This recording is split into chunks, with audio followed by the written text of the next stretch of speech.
lost beneath the sea, or buried under centuries of sand? Atlantis has captured the imagination of scholars, explorers, and dreamers for over 2 millennia. Was it ever real?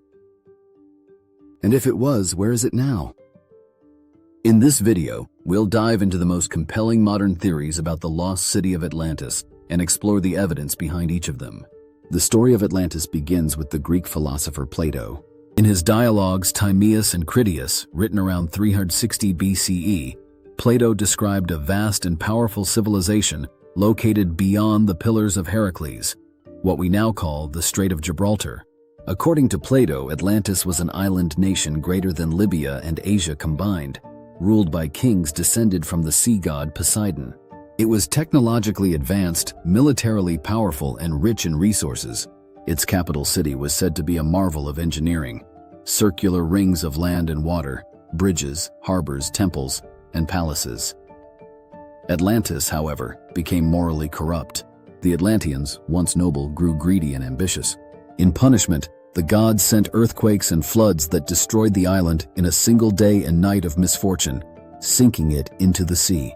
The story ends there. No trace of Atlantis was ever found. For centuries, philosophers and scientists debated whether Plato's account was a historical memory or simply an allegory meant to warn against hubris and imperialism.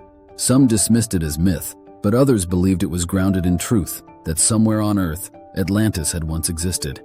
Over the years, dozens of locations have been proposed, from the depths of the Atlantic Ocean to the deserts of Africa. Let's take a look at today's most prominent theories and the evidence behind them. One of the most widely accepted theories places Atlantis in the Aegean Sea, specifically on the Greek island of Santorini, which was once known as Thera. Around 1600 BCE, the island experienced one of the most powerful volcanic eruptions in recorded history. The eruption created a vast caldera, obliterated much of the island, and likely caused tsunamis that reached as far as Crete and Egypt. Buried beneath the volcanic ash, archaeologists discovered the ancient city of Akrotiri. The city is incredibly well preserved, with multi-story buildings, advanced drainage systems, and colorful frescoes that hint at a highly developed culture. Many believe that Akrotiri was part of the Minoan civilization, one of the most advanced societies of the ancient world. The Minoans were expert sailors, engineers, and artists who traded across the Mediterranean. Their society mysteriously declined after the eruption. Supporters of the Santorini theory point to several parallels with Plato's Atlantis, a wealthy and advanced island civilization destroyed by a natural catastrophe, a highly organized city layout, and a volcanic eruption that could explain Plato's sinking narrative. However, there are some problems with this theory. First, the Minoans lived around 1,000 years before Plato, while Plato claimed Atlantis existed 9,000 years before his own time. Second, Santorini is located well within the Mediterranean Sea, not beyond the Pillars of Heracles. Could Plato have been referencing a distorted memory of the Minoan disaster? Perhaps, but other researchers think Atlantis lies elsewhere. Let's move west to southern Spain, just north of Cadiz and west of Gibraltar, in the Doñana National Park. This marshy area is the focus of another theory, which proposes that Atlantis once stood here before being destroyed by a tsunami. Using satellite imagery and ground-penetrating radar, researchers have discovered circular and rectangular structures beneath the wetlands that resemble the concentric ring layout described by Plato. American researcher Richard Freund and his team have explored the site and found evidence of ancient settlements and pottery dating back to the Bronze Age. According to this theory, Atlantis was a thriving maritime civilization that occupied this low-lying area, only to be wiped out by a tsunami around 1000 BCE. Proponents point out that the site lies just outside the Strait of Gibraltar, aligning with Plato's location, and that the region's folklore contains stories of an ancient city lost to the sea. However, skeptics argue that the ring-like structures could be natural formations or the remains of unrelated settlements.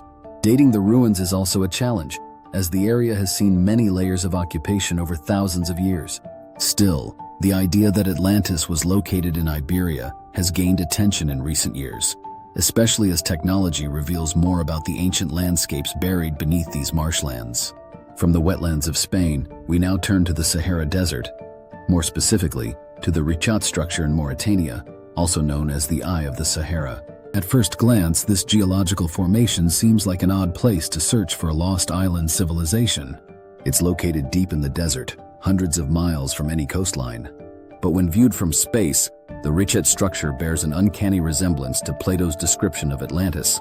Large concentric circles of land and water, measuring over 25 miles in diameter. The site is perfectly circular and surprisingly symmetrical, sparking curiosity among researchers and theorists alike.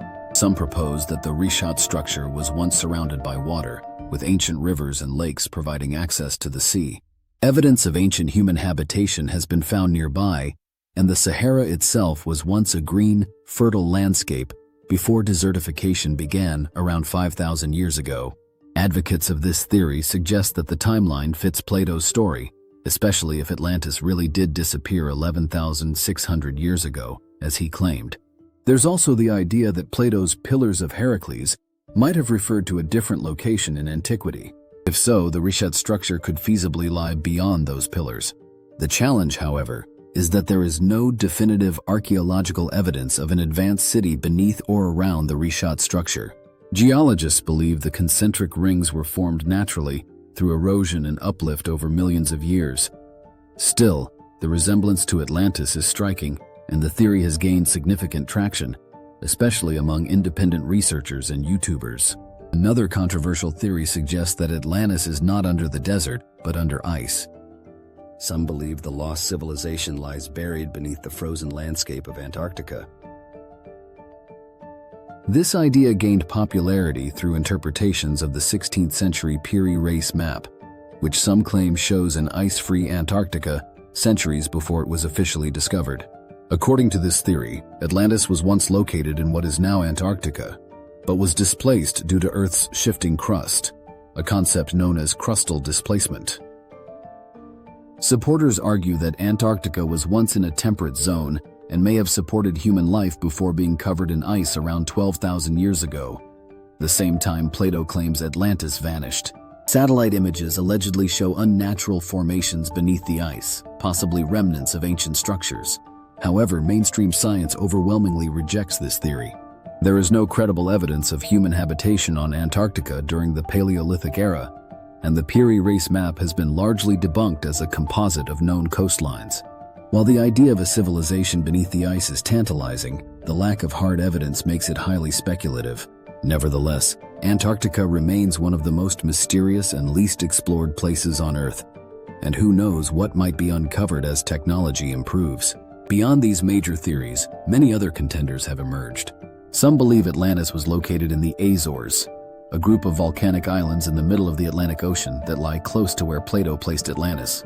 Others point to the Bimini Road, a submerged rock formation near the Bahamas, which some claim is an ancient man-made road or wall. In South America, researchers have drawn connections between Andean legends and Plato's descriptions, suggesting Atlantis may have been located somewhere in the Amazon basin. And in Southeast Asia, the concept of a sunken land called Sundaland has led to theories that Atlantis might have existed in what is now Indonesia, before being submerged by rising sea levels after the last ice age. Each of these theories has passionate advocates and vocal critics. Some are grounded in geology and archaeology. Others lean more into myth and speculation. What they all share is a fascination with the possibility that Plato's story may have been inspired by real events.